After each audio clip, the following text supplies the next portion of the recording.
Was that primarily the company's case? No. Management also talked about the grievance past record and about the fact that they had cause to discharge him. The contract indicates that the company must have just cause for dismissal. It should be very clear to the arbitrator that the company followed all the necessary steps in getting to the point where we are today. We followed all the standards of progressive discipline. He received lesser penalties for minor offenses and greater penalties for major offenses. We don't want to fire someone. We want to help him improve. But an employee must go halfway. We can't do it all ourselves. We first suspended the grievant. We had every right to do so. The manager warned him that he would be disciplined if he did not follow his orders. Every employee should know that when he is insubordinate, he will be disciplined. Only after we carefully reviewed the case did we actually discharge him. As shop steward, he should have understood the nature of progressive discipline. He received a verbal warning, a written warning, a 1-day suspension, and then a 3-day suspension.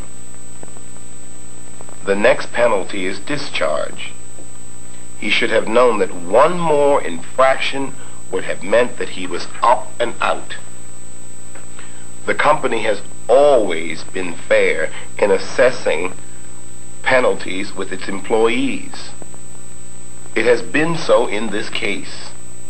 Arbitrators may or may not agree with the decision of management to terminate a grievant, but they must be careful not to substitute their judgment as to the appropriate penalty for that of the company, unless it can be shown that the discipline imposed was arbitrary, capricious, or discriminatory. A clear abuse of management discretion. They should not change the company's decision. The minds of reasonable people may differ as to the degree of discipline, but an arbitrator should take great care in not usurping the function of management. The company was neither arbitrary, capricious, or discriminatory in its action, and its decision in this case should prevail. Well, I have to admit, it sounds pretty bad. Mm-hmm. The company argued that even though shop stewards are union representatives, they're also regular employees. As employees, they're subject to the same reasonable rules and regulations that apply to all other workers. Where does it say that shop stewards are protected? That goes back to the Wagner Act and Taft-Hartley.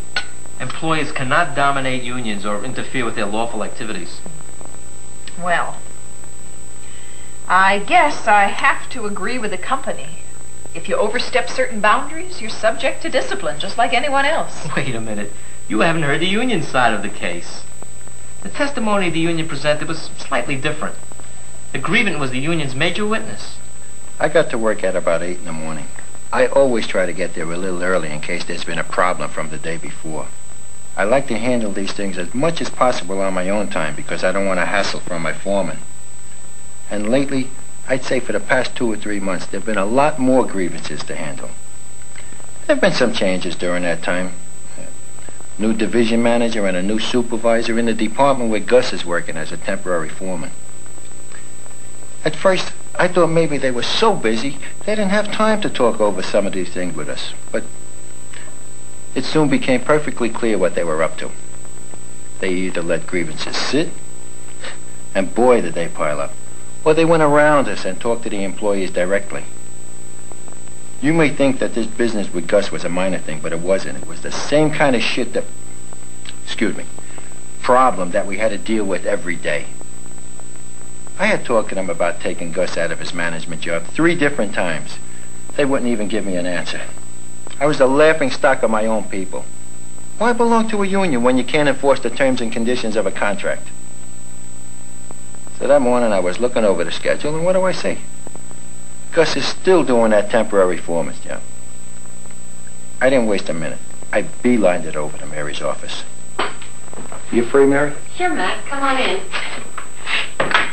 What am I gonna do, huh? Just what am I gonna do? Those guys are driving me crazy. Oh, what's the matter?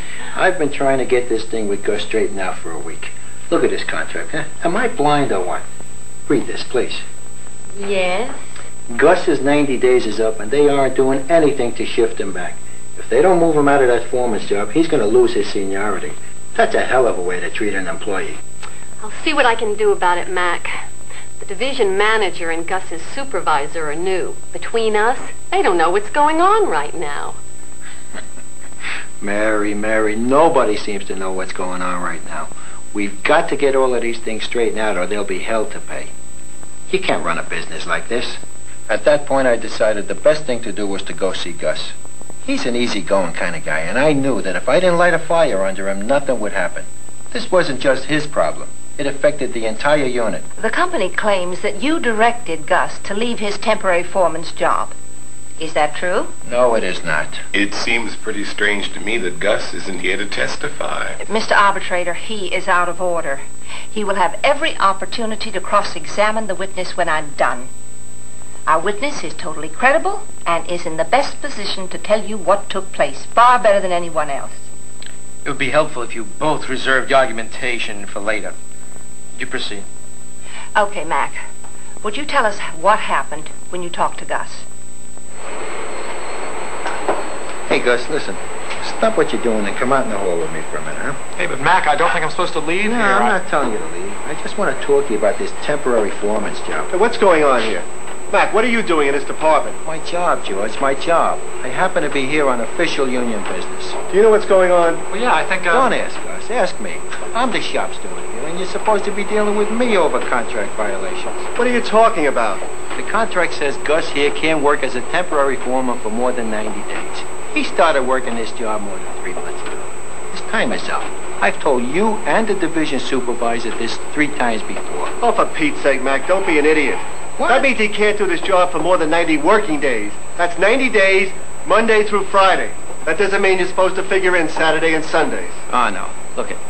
I was there when we negotiated this clause. We didn't mean working days. We meant calendar days. 3 months is 3 months. All right, Mac. I'll discuss this with the boss and we'll get back to you later. Wait a minute. Don't walk away from me. What do you mean that you'll get back to me? You've got a problem right now.